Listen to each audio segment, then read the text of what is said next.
ಪತ್ರಿಕಾ ಮಿತ್ರರಿಗೂ ಮತ್ತು T V channel ಅವರಿಗೂ ಎಲ್ಲರಿಗೂ ನಮಸ್ಕಾರಗಳು. ಇವತ್ತು ನಿಮ್ಮನ್ನೆಲ್ಲ ಕರೆದಿರೋ ಉದ್ದೇಶ ಏನಂದರೆ, ಇವತ್ತು KGFನಲ್ಲಿ ಒಂದು ಗೊಂದಲ ಸೃಷ್ಟಿಯಾಗಿ ಅದು ದೊಡ್ಡ ಪ್ರಮಾಣದಿಂದ ಒಂದು ಟಿ ವಿ ಚಾನೆಲ್ಗಳೆಲ್ಲ ಓಡ್ತಾ ಇದೆ. ಇದು ಅರ್ಥ ಆಗಿಲ್ಲ ನಮಗೆ. ನಮ್ಮ ಶಾಸಕರ ಹತ್ರ ಸ್ವರ್ಣನಗರ ಮತ್ತು ಬೌರ್ಲಾಲ್ಪೇಟೆ, ಉರ್ಗೆಂಪೇಟೆ ನಾಗರಿಕರು, ಜನಪ್ರತಿನಿಧಿಗಳು, ಸರ್ವಪಕ್ಷ ಪ್ರತಿನಿಧಿಗಳು ಬಂದು ಒಂದು ಕೋರಿಕೆನ ತಗೊಂಡು ಬಂದರು. ಈ ಥರ ಉರ್ಗೆಂಪೇಟೆನಲ್ಲಿ ಮದರಾಸ ಸಂಸ್ಥೆಯಲ್ಲಿ ಬೀಪ್ ಕಟ್ಟಿಂಗ್ ಮಾಡೋಕ್ಕೆ ಶೆಲ್ಟ್ರ್ ಕಟ್ತಾರೆ ಹಂಗಂತ ನಮಗೆ ಮಾಹಿತಿ ಬಂತು. ದಯವಿಟ್ಟು ಅದನ್ನು ನಿಲ್ಲಿಸಿ. ನಾವು KGFನಲ್ಲಿ ಹಿಂದೂ ಮುಸ್ಲಿಂ ಎಲ್ಲರೂ ಒಂದು ಅಣ್ಣ ತಮ್ಮರ ಸಹೋದರ ದಾರಿನಲ್ಲಿ ಒಟ್ಟಿಗೆ ಇದ್ದೀವಿ. ಯಾರು ಮನಸ್ಸನ್ನು ನೋವು ಹಂಗೆ ಮಾಡೋಕ್ಕೆ ಅವಕಾಶ ಮಾಡಬೇಡಿ ಹಂಗಂತ ಹೇಳಿದ್ರು. ಇದರಲ್ಲಿ ಏನಂದರೆ, ಮೇಡಮ್ ಏನು ನಮ್ಮ ಶಾಸಕರು ಅವರಿಗೆ ಜವಾಬ್ದಾರಿಯನ್ನು ಕೊಟ್ಟರು ಅಂದರೆ, ನಾನು ಪಕ್ಕದಲ್ಲಿದ್ದೆ. ನಾನು ಒಂದು ಸಮುದಾಯಕ್ಕೆ ಸೀಮಿತವಾಗಿ ನಾನು ಶಾಸಕರಲ್ಲ, ಎಲ್ಲ ಸಮುದಾಯ ವರ್ಗಕ್ಕೂ ನಾನು ಬಂದ್ಬಿಟ್ಟು MLA ಶಾಸಕರು. ಯಾರು ನಮ್ಮ ಮನಸ್ಸು ನೋವು ಮಾಡಂಗೆ ನಾನು ನಡ್ಕೊಳ್ಳಲ್ಲ. ಇನ್ನೊಂದು ಬೀಫ್ ಕಟ್ಟಿಂಗ್ ಬಂದು ಸರ್ಕಾರ ಜಮೀನಿನಲ್ಲಿ ಮುನ್ಸಿಪಾಲ್ಟಿ ವ್ಯಾಪ್ತಿಗೆ ಬರೋ ಜಮೀನಿನಲ್ಲಿ ನಾವು ಮಾಡೋಕ್ಕೆ ಅದು ಅವಕಾಶ ಇದೆ. ಬೇರೆ ಇದರಲ್ಲಿ ನಾವು ಗೌರ್ಮೆಂಟಿಂದ ನಮ್ಮ ಮುನ್ಸಿಪಾಲ್ಟಿ ವತಿಯಿಂದ ಮಾಡೋಕ್ಕೆ ಅವಕಾಶ ಇಲ್ಲ ಹಂಗಂತ ತೀರಾ ಹೇಳಿದ್ರು.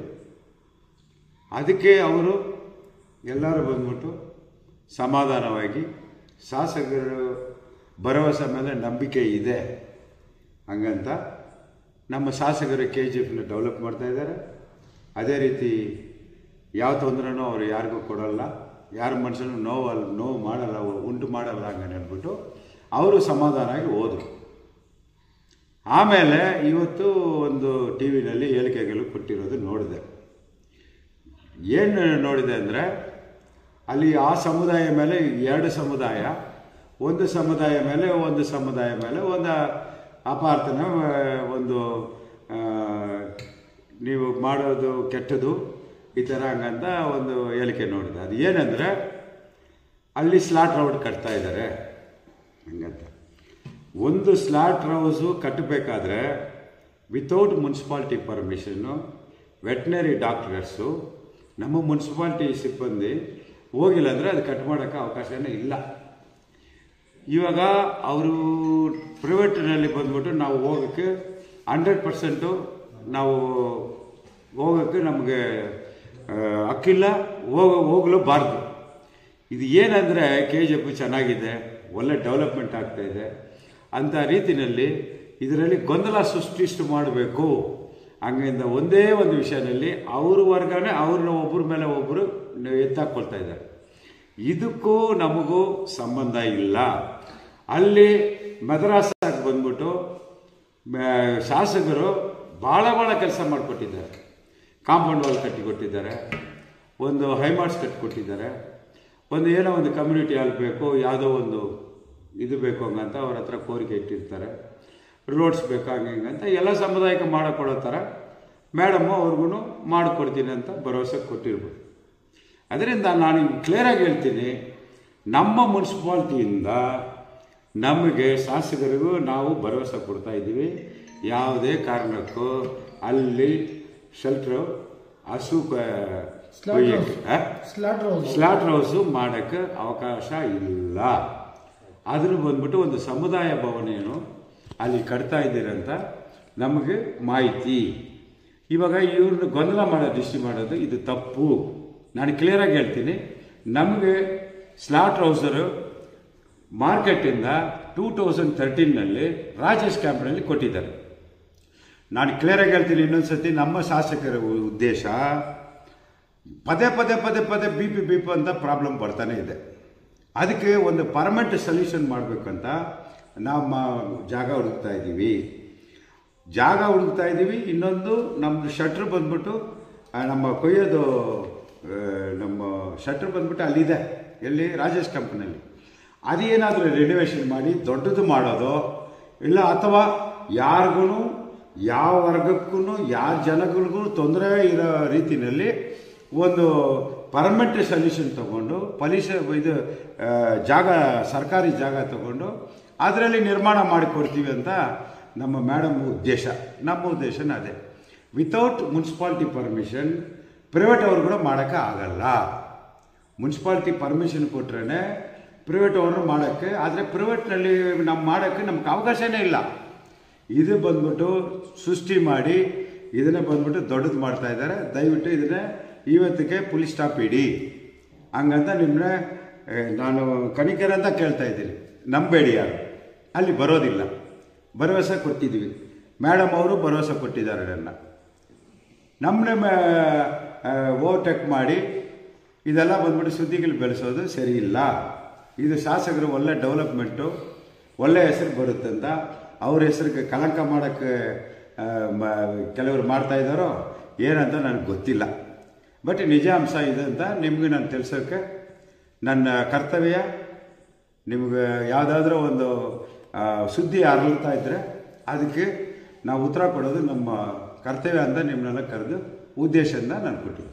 ಸರ್, ಇವಾಗ ಆರ್ಪೇಟೆ மாலை நேரத்தில் வணக்கத்தை தெரிவித்துக் கொண்டு இன்றைய தினம் நேற்றைய தினம் சொர்ணா நகர் பவர்லால்பேட்டை உரிகம்பேட்டையோடு சேர்ந்தவர்கள் சுமார் ஒரு 100க்கும் மேற்பட்டவர்கள் நம் தங்கவேலுடைய எம்எல்ஏ அலுவலகத்தில் வந்து ஒரு புகார் ஒன்றை தெரிவித்தார்கள். அதாவது ஒரு இது மாடு அறக்க வேண்டிய ஒரு இதை வந்து ஷட்டர் ஹவுஸை வந்து ஸ்லாட்டர் ஹவுஸை வந்து நீங்கள் கட்டின்னு இருக்காங்க. நீங்கள் தயவு செஞ்சு இதை வந்து வேற இடத்துக்கு மாற்றணும், இங்கே வேண்டாம் அப்படின்னு சொல்லிட்டு ஒரு கோரிக்கை வச்சாங்க. அப்போ மாண்புமிகு எம்எல்ஏ சொன்னாங்க, நம்ம ரூபா சசிதர் மேடம், நான் ஒரு சமுதாயத்தை சேர்ந்தவர்களுக்கு மாத்திரம் எம்எல்ஏ இல்லை, தங்கவயலில் இருக்கிற அனைத்து சமுதாயத்துக்கும் சேர்ந்தவர்களுக்கும் நான் வந்து எம்எல்ஏவாக இருக்கிறேன், சட்டமன்ற உறுப்பினராக இருக்கின்றேன். அதனால் எந்த வர்க்கத்துக்கும் எந்த சமுதாயத்துக்கும் மனசு நோவுப்படி நாங்கள் நடந்து கொள்ள மாட்டோம். அதனால் ப்ரைவேட்டில் வந்து நாங்கள் வந்து யாருக்கும் ஆர்டர் கொடுக்கல, இந்த மாதிரி ஸ்லாட்டர் ரோடு வையுங்க அப்படின்னு சொல்லிட்டு. ஸ்லாட்டர் ஹவுஸை வந்து சர்க்காரியுடைய இடத்துல நிலத்தில் ஒன்று நல்லா பண்ணோம் அப்படின்னு சொல்லிட்டு முயற்சி எடுத்துகிட்டு இருக்காங்க. ஆக்சுவலி நம்மளது வந்து ஸ்லாட்டர் ஹவுஸை வந்து 2013 வந்து மாற்றிட்டாங்க. அவங்க எல்லாம் சொல்லலாம் இன்றைக்கி 1956 இருந்துச்சு, 65 இருந்துச்சுன்னு கவர்மெண்ட் ரூல்ஸ் சேஞ்ச் ஆகிருக்கு. அந்த கவர்மெண்ட் ரூல்ஸ் யாருக்கு முன்னே இருக்கிற நகரசபை தலைவர்கள் அந்த ஸ்லாட்டர் ஹவுஸில் வந்து ராஜேஷ் கேம்புக்கு மாற்றிருக்கிறாங்க. எங்களுடைய உத்தேசம் இதுக்கு எப்பவுமே இந்த எம்ஜி மார்க்கெட்டில் இருக்கிற பீப் அறுக்கிறது ஸ்டாப் பண்ணுறது அப்போ யார் முனிசிபாலிட்டியில் இருக்கிறாங்களோ யார் எம்எல்ஏ இருக்கிறாங்களோ அவங்க மேலே சார்ஜ் பண்ண வேண்டியது. அதுக்கெல்லாம் ஒரு முற்றுப்புள்ளி வைக்கின்ற வகையில் இன்னைக்கு கவர்மெண்ட்டுக்கு இடம் தேர்வு செஞ்சு எந்த ஒரு வீடுகளுக்கும் தொந்தரவு இல்லாமல், எந்த ஒரு சமுதாயத்துக்கும் தொந்தரவு இல்லாமல், ஒரு நகர பாகத்துக்கு வெளியே, நகரத்தை விட்டு வெளியே ஒரு பர்மனெண்ட்டாக ஒரு சொல்யூஷன். இதில் வந்து அவங்கவுங்க விரும்புகிறத வந்து யாரும் தடுக்க முடியாது. இந்த கோ வந்து மாடை வந்து அறக்கக்கூடாதுன்ட்டு சட்டம் இல்லை, மாடு அறுக்கிறதுக்கு சட்டம் இருக்குது. அதில் சில விதிமுறைகள் இருக்குது.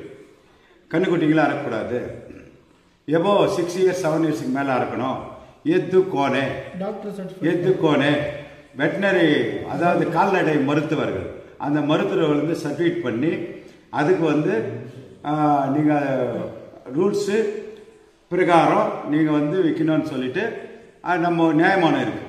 அந்த நியாயமானம் அதிகாரத்துக்கு உட்பட்டு தான் அது நம்ம செய்யணும். இப்போ சில பேர் பேசுவாங்க, அவங்களுக்கெல்லாம் நான் ஜவாப் கொடுத்துனே இந்த ஆகாது. அங்கே கவர்மெண்ட் ரூல்ஸ் என்ன இருக்குது, நம்ம தெளிவாக படிக்கணும், தெளிவாக இருக்கணும். நம்ம வேண்டான்னு சொல்கிறோம், வேணும்னு சொல்கிறதுக்கு நம்மளுக்கு உரிமை இல்லை. அது அவங்கவுங்களுடைய சுதந்திரம். இது கேஜிஎஃப்னுடைய பரம்பரையாக நடந்து வந்துருக்கு.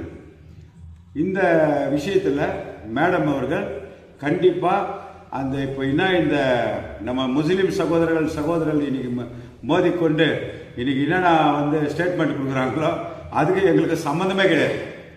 நாங்கள் யாருக்கும் வந்து ப்ரைவேட்டுக்கு வந்து நாங்கள் பர்மிஷனை கொடுக்கல, முனிசிபாலிட்டி இந்த டெண்டரும் விடல. அது வந்து எங்களுக்கு சம்மந்தம் இல்லாத விஷயம். சும்மா ஊருக்கு வந்து கொந்தளம் பண்ணோம், ஒரு சிஸ்டி தானே இது. நாளைக்கு ஒருத்தர் கொடுத்துருக்காரு, நாங்கள் ப்ரொட்டஸ்ட் பண்ணுறோம், எப்படி பண்ணுறோம், எதுக்காக பண்ணுறேன், யார் கொடுத்தது, நாங்கள் என்ன பண்ண போகிறோமா, இல்லையே. அதனால் முனிசிபாலிட்டி பர்மிஷன் இல்லாத எந்த ஒரு செல்டரும் வந்து ப்ரைவேட்டாக நடத்தினாலும் சரி, கவர்மெண்ட்டு பண்ணாலும் பர்மிஷன் இல்லாத நடக்க போகிறதில்ல. அதனால் வந்து இவங்க யாரோ ஒருத்தர் மேடமுடைய நல்ல முன்னேற்றமான பாதையில் போயிடுங்கிற கேஜிஎஃப்க்கு மேடமுக்கு கலங்க வைக்கிற திருஷ்டிலையோ இல்லை இவங்களுக்குள்ள இருக்கிற மோதலில் வந்து இதை ஈர்த்து விட்டு பண்ணுறாங்களேன்னு எனக்கு தெரியாது. அதனால் தங்கவயல் மக்களுக்கு எல்லாருக்கும் தெளிவாக சொல்கிறேன், ஷட்டர் ஹவுஸை வந்து பர்மனெண்ட்டாக நம்ம கேஜிஎஃப்பில் ஒரு இடத்துல நிர்ணயிக்கிறதுக்கு நாங்கள் இன்னொன்று ராஜேஷ் கேம்பெயினில் இருக்கிறத விட்டு இன்னொன்று நாங்கள் பண்ண போகிறோம். ஊருக்கு வெளியே தான் பண்ணோம். ரெசிடென்சிக்கிற இடத்துல அதெல்லாம் நான் இருக்க முடியாது. அதே நேரத்தில் ராஜேஷ் கேம்பில் இருக்கிற சென்ட்ராவிட்ட வந்து அது எதனா ஒரு பாழை அழிஞ்சிட்டு அது பத்தலைன்னா அதை வந்து ரெனோவேஷன் பண்ணுவோம், இன்னொன்று புதுசாக கட்டுவோம். அதே மாதிரி இன்னொரு எச்சரிக்கை சொல்கிறேன், தயவுசெய்து தங்கவயல் மக்களுக்கு சொல்கிறேன், நாய் ஜாஸ்தின்றாங்க. இப்போ நான் கேட்டேன், நாய் போச்சு கீ போச்சுன்னு. அதே மாதிரி இந்த ரோடு ஓரத்தில் கடை வச்சுக்கிருப்பாரு, சிக்கன் கடை, மட்டன் கடை, இதெல்லாம் வந்து ஒரு ஆக்ஷன் இல்லைன்னா நம்ம ஊரில் நாய் கம்மியாகாது. அதனால் இந்த ரோட்டு ஓரத்தில் இருக்கிற சிக்கன் வியாபாரிகளும் சொல்கிறேன், உங்களுக்கு கொடுத்த இடத்துல போயிட்டாருங்க. உங்களுக்கு மார்க்கெட்டில் வந்து உங்களுக்கு என்ன இருக்குது, சிக்கன் ஷாப் இருக்குது, மட்டன் ஷாப் இருக்குது, மீன் ஷாப் இருக்குது, பீஃப் ஷாப் இருக்குது, அங்கே கடைங்க இருக்குது. உங்களுக்கு நல்லா அழகாக கட்டி கொடுக்கும். தயவு செஞ்சு ஊரில் இருக்கிற வெளியூர்களெல்லாம் மார்க்கெட்டு வெளியூர்களெல்லாம் உள்ளே போகணும் அப்படின்னு சொல்லிட்டு தயவு செஞ்சு இதை வந்து யாரும் பெருசு பண்ணாத, இது கொந்தளம் பண்ணாத, நம்ம ஊருக்கு கெட்ட பேர் எடுக்காத, எப்போ பாரு பிபின்னு இது பிரச்சனை இல்லாமல் இதுக்கு ஒரு முடிவு சீக்கிரம் கட்டி புது ஒரு ஷட்டருக்கு இடம் தேடிட்டு இருக்கோம், முயற்சி பண்ணிட்டு இருக்கிறோம். ராஜேஷ் கேம்ப்லேயும் வந்து நாங்கள் பண்ணியிருக்கிறோம். அதனால் அந்த ஸ்லாட் ரோடு வந்து உழுந்து சேதமாகி எல்லாம் இருக்கிறதுனால அதுவும் இடிச்சிட்டு நல்லா கட்டுறோம் அப்படின்னு சொல்லிட்டு தங்கவயல் மக்களுக்கு இந்த டிவி பத்திரிகையாளர் வாயிலாக சார் இப்போ ஒன்றும் புதுசாக கட்டிட்டு அது ஷிஃப்ட் பண்ணுறாங்க. சார் அது போகிற வரைக்கும் இப்போ இது இப்போ இன்னொரு குயிக்காக நாங்கள் பண்ணி அது போகிற வரைக்கும் ஷிஃப்ட் பண்ணுறோம். கட்ட அப்புறமா ஷிஃப்ட் பண்ணுறோம் அது வரைக்கும்